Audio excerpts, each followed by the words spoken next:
Olá, o governo federal tem diante de si o mais desafiador cenário fiscal da história.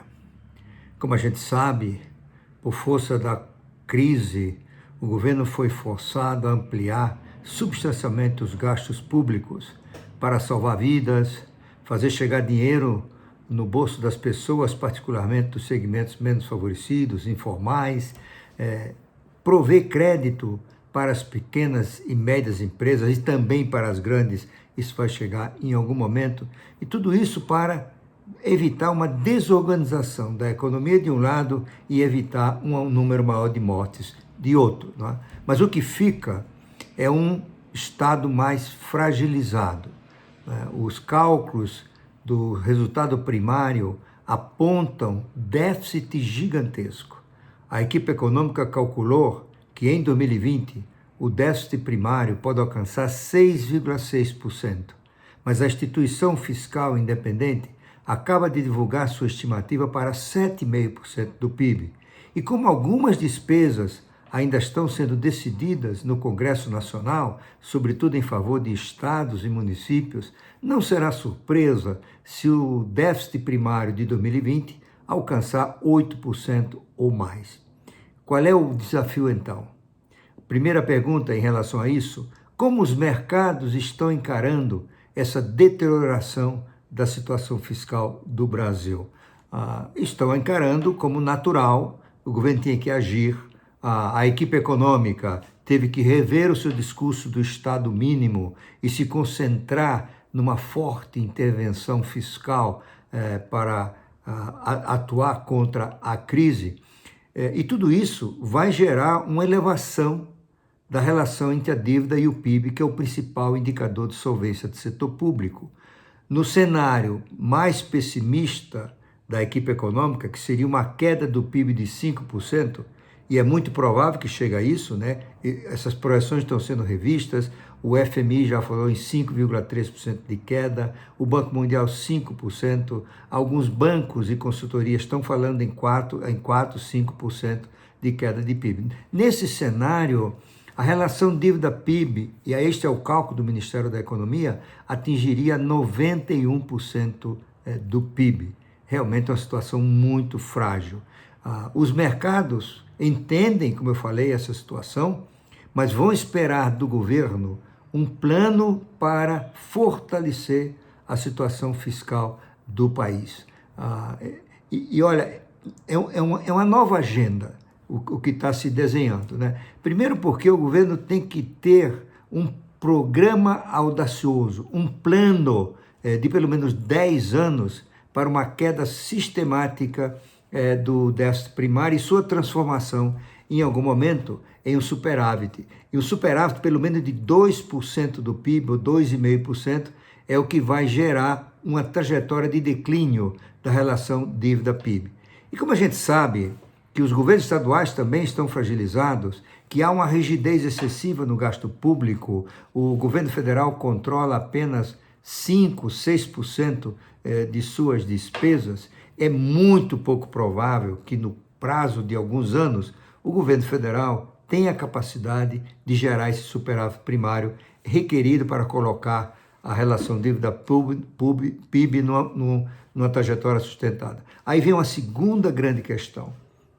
Como fazer isso? Eu não vejo saída se não recorrer a um aumento da carga tributária.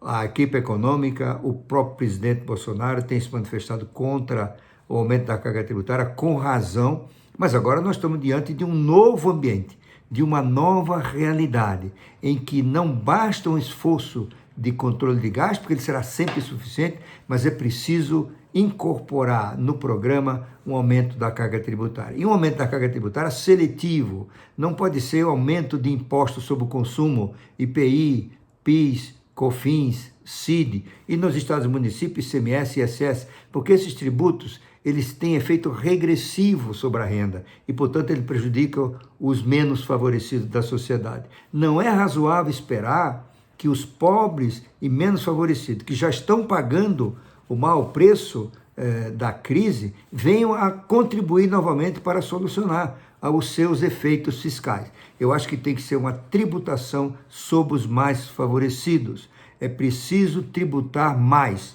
renda, propriedade e riqueza.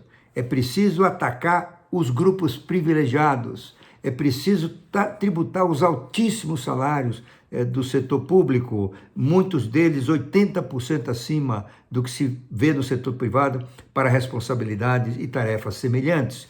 O Judiciário vai ter que dar sua contribuição, o Ministério Público, o Congresso Nacional e os servidores públicos federais. Né? Então, isso provavelmente será parte de um grande programa que requererá, inclusive, emendas constitucionais, porque também não é razoável que a tributação do imposto de renda vá se transformar numa transferência de mais recursos para estados e municípios.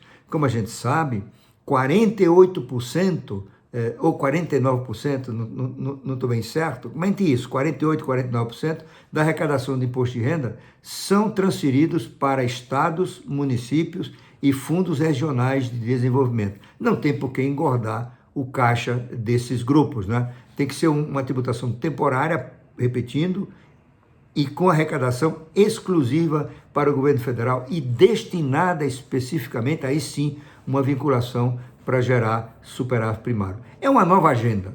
Não é? Essa agenda que está no Congresso de Reformas, ela vai ter que ser repensada.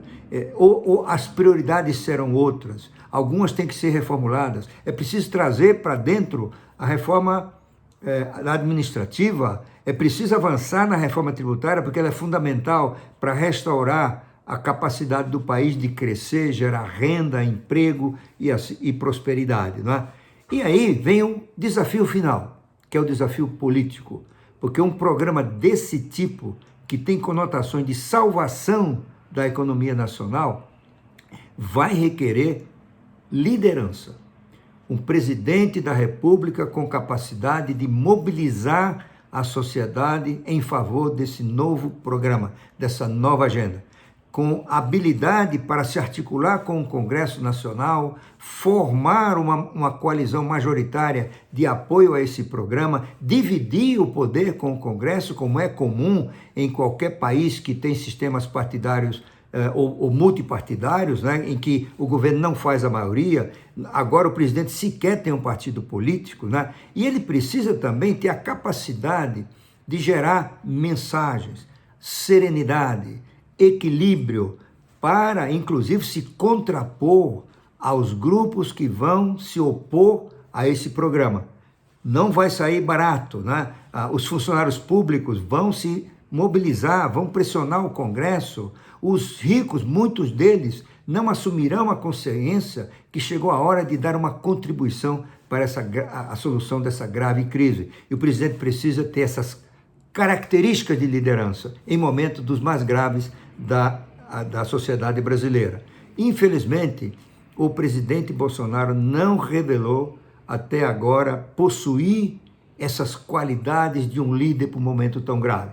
Mas nós devemos dar o benefício da dúvida para ele. Quem sabe, nos próximos meses, ele assume a consciência do papel que dele espera o país. No presidencialismo não pode ser diferente, que ele assuma uma capacidade, aprenda, se assenhore dos problemas para gerar as mensagens e as ações que o Brasil espera dele nesse momento grave. Vamos torcer.